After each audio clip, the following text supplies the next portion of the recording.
Hello friends, दिनैनि गोदान भिडिअजों लोगोसे नोंथांमोन गासैखौबो आंनि चेनेलाव बरायहरबाय। नोंथांमोननि सेराव आं आरो मोनसे फैनो गोनां बड' मिउजिक भिडिअनि आपडेट लाबोलायबाय।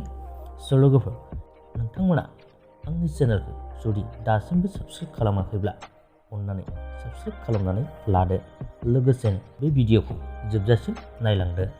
लोगोफोर, बे मिउजिक भिडिअआ नियान सिस्टार प्रडाक्शननि गेजेरजों फैनो गोनां मोनसे मिउजिक भिडिअ। बे मिउजिक भिडिअनि टाइटेलानो जादों ख'लव बारा। बे मिउजिक भिडिअआव फाव खालामनाय नुनो मोनगोन अनजाली आरो नेरसोन। कनसेप्ट डाइरेक्शन आरो कोरियोग्राफ खालामदों मलेन नार्जारी।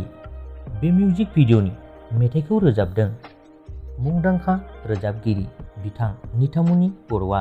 लिरिक्स आरो टिउनखौ होदों सोमखोर दैमारी। मिउजिक मिक्सिं मास्टारिंआव दं डी दाइमारी। बे मिउजिक भिडिअनि प्रडिउसारानो जादों निलकान्ता बागलारी, लोगोसे प्रडाक्शन मेनेजारानो जादों निजवरा दैमारी। स' लोगोफोर, बे मिउजिक भिडिअनि आपडेटआ बेखिनियानोमोन। उननि आपडेटआव लोगो मोनफिनगोन। गोजोन्थों।